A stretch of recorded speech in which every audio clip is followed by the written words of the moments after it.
Kita kan setiap hari menghadapi masalah, tapi sayangnya kita jarang berlatih memecahkan masalah.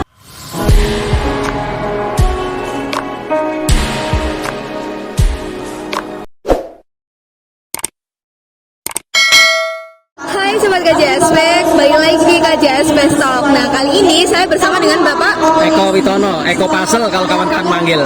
Bapak Eko Paso ya. Oke Pak, di sini saya mau wawancara dikit ya Pak ya. Terkait dengan usaha Bapak. Nah, ini apa yang membuat Bapak untuk memilih menjadi pebisnis dan menentukan bisnisnya ada bergerak di bidang ini Kak? Pertama, kebetulan saya berangkat dari rasa suka, hobi begitu, yang mana itu mendorong saya untuk terus menggeluti secara serius. Apalagi ketika saya dulu kuliah di IKIP Jogja, IKIP Karangmalang Jogja itu, beberapa item ini ada di lab Fakultas Ilmu Pendidikan. Gitu. Kemudian yang terakhir itu yang ketiga, saya itu sedih kalau melihat kayu dibakar saja.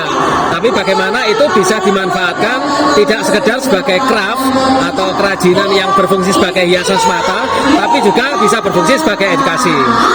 Oke, baik, berarti bagus ya Pak idenya ini ya. Ini sih di sini tadi saya lewat ya Pak. Terus kok ini ternyata unik sendiri gitu Pak. Terus apa ya? Kok masih bisa bertahan sampai saat ini gitu Pak? Ya, namanya usaha pasti jatuh bangun begitu ya. Tapi saya selama ini mempunyai pandangan bahwasanya usaha saya itu tidak akan lekang, artinya tidak akan terputus sepanjang masih berinteraksi dengan dunia pendidikan. Intinya, sepanjang sekolah itu masih ada, insya Allah pasti membutuhkan alat peraga yang saya produksi. Oke, baik, berarti menurut Bapak berarti bisnis itu perlu ya Pak yang namanya disesuaikan dengan market gitu ya? Iya, begitu. Tapi yang jelas kita memang harus selalu berusaha untuk ibaratnya babat alas gitu, memperkenalkan produk. Karena yang kita jual itu bukan kayunya, tapi apa yang dibalik kayu itu yang bisa kita berikan sebagai manfaat kepada konsumen. Oh, bagus banget nih berarti Sobat KJA. Untuk berbisnis itu harus punya manfaat ya Pak ya. Oke, ini berarti udah berapa tahun Pak? Saya mulai menggeluti ini tahun 92, tetapi perusahaan saya mulai saya dirikan tahun 99. Oh, ini udah ada perusahaannya Pak? Iya, begitu. Kalau tahun 92 itu masih campur dengan berbagai macam kerajinan kayu lainnya. Sejak tahun 99 saya lebih fokus ke puzzle educational thinking ini. Oke, berarti udah lama ya Pak ternyata ya? Ya lumayan, itu sejak anak saya masih 2 sampai punya cucu 4. Nah, gitu. Oh iya. Oke, ini udah lama banget nih Pak. Terus gimana Bapak mengelola keuangan usaha Bapak? Terus terang, selama ini yang mengurusi bagian keuangan adalah istri saya, dan kebetulan istri saya memang saya fungsikan untuk berada di bagian produksi.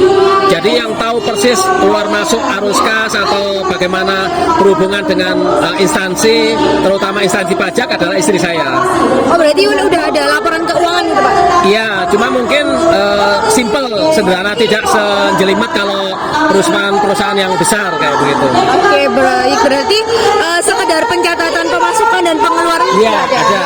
Termasuk juga untuk mengetahui item-item mana yang paling laku dan diminati masyarakat, itu yang kita utamakan. Oke, berarti ini penting ya Pak ya di dunia bisnis. Ada sejenis pencatatan gitu ya, pencatatan betul. Walaupun sederhana pun nggak apa-apa gitu ya. Ada pemasukan dan pengeluaran yang penting dicatat kayak gitu betul, ya Pak ya. Oke, kalau menurut Bapak laporan keuangan penting apa enggak Pak? Penting sekali. Iya. Oke, penting ya Pak ya. Berarti kalau misalnya UMKM ya seharusnya harus punya harus Pak punya, ya. Begitu. Buat evaluasi gitu ya. Betul. Gitu. Termasuk nanti hubungannya dengan bagaimana ketika kita menyusun strategi penentuan harga. Begitu. Iya. Itu kan nanti harus dihitung secara cermat, bahan bakunya berapa, bahan pendukungnya berapa, terus ongkos operasionalnya berapa kayak gitu. Oke, berarti ini udah dibuktiin ya teman-teman bahwa laporan keuangan atau pencatatan sederhana pun tetap penting di dalam dunia bisnis. Oke, hanya saya ada timbul pertanyaan nih Pak. Ini kan biasanya kalau permainan kayak gini tuh dari plastik ya, kok ini dari kayu gitu. Bapak gimana idenya? Sebelum menjawab pertanyaan yang tadi, perlu saya terangkan bahwasanya Rubik's itu termasuk bagian dari puzzle educational thinking. Gitu. Keluarga kubus itu ada 3. Yang level 1 itu kubus Soma Cube. Yang nomor 2 itu kubus ular, Snake Cube. Yang ketiga adalah kubus Rubik's Cube. Rubik's Cube memang dari dulu terbuat dari plastik. Tetapi kalau kubus sama Snake Cube itu dari kayu. Itu perlu saya luruskan kembali karena kadang-kadang orang menganggap ini seolah-olah sama dengan Rubik's, padahal Rubik's termasuk bagian dari puzzle mikir ini. Ya, kalau saya memanfaatkan limbah kayu untuk menjadi alat peraga edukasi, memang sebetulnya di dunia internasional pun sudah ada puzzle-puzzle yang dari kayu seperti ini. Makanya muncul istilah puzzle educational thinking. Untuk apa tujuannya? Untuk artificial problem solving, alat latihan untuk memecahkan masalah. Ya, kita kan setiap hari menghadapi masalah, tapi sayangnya kita jarang berlatih memecahkan masalah, kayak gitu. Sehingga ketika menghadapi masalah, panik, gamang, takut, lari, ya, kayak begitu. Tapi ini yang membuat unik berarti dari kayunya ini ya, Pak ya? Iya, dari limbah kayu. Untuk yang mempertahankan ini supaya tetap eksis gitu, Pak, ada apa ide kemudian mungkin bisa diambil oleh teman-teman pebisnis gitu, ada nggak Pak yang biar tetap eksis gitu gimana? Limbah kayu terus terang itu sangat luar biasa. Mau kayu yang keras seperti kayu duren, kayu pule, kayu sono, jati, mahoni dan lain sebagainya, sangat luar biasa itu kuantitasnya begitu. Sayang kalau itu hanya menjadi kayu bakar atau hanya sekedar dibuang-buang begitu. Nah, bagaimana kita meng-create suatu produk, entah itu kerajinan, entah itu sebagai hiasan, entah itu sebagai alat peraga, monggo begitu. Kalau jenengan masih ingat balok bangun ya yang di TK-TK itu sebetulnya bisa kita manfaatkan dari limbah kayu begitu. Oke, berarti ini misalnya ada sobat KJA yang mungkin belum punya ide bisnis itu sebenarnya banyak ya Pak di sekitar ya? Banyak. Bisa memanfaatkan apa yang nggak kepake gitu ya Pak ya? Mungkin sebagai ilustrasi, kenapa saya dulu memilih usaha ini pada tahun 92 itu limbah kayu di Jogja itu sangat banyak sekali. Nah, saya waktu itu berpikiran, saya minta kayu pasti dikasih. 1 truk, 2 truk pasti dikasih. Soal mesin bagaimana? Soal mesin saya bisa pinjam oleh kawan-kawan mebel begitu. Terus bagaimana sewanya? Sewanya nanti ketika produk sudah jadi kita bayarkan sesudah laku kayak begitu. Nah itu betul-betul modal dengkul. Oh iya, berarti ada yang mungkin yang bilang saya nggak punya modal, saya nggak punya apa, berarti itu omong kosong ya Pak sebenarnya ya?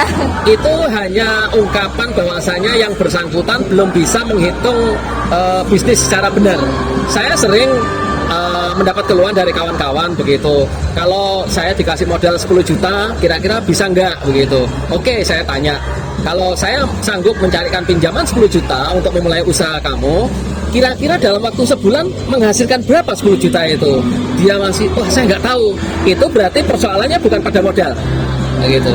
Modal kalau bagi saya, kalau kita sudah memulai usaha, ada order, pasti ada timbul masalah modal.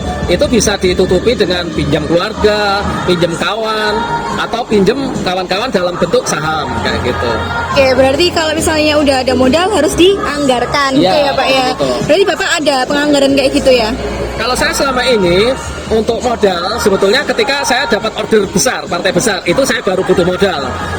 Biasanya saya lari ke kawan-kawan BPR gitu, atau kawan-kawan bank muamalat kayak begitu. Tapi saya itu alternatif terakhir. Selama ini saya lebih mengutamakan sumber modal itu dari keluarga, dari adik, dari saudara yang dekat kayak gitu.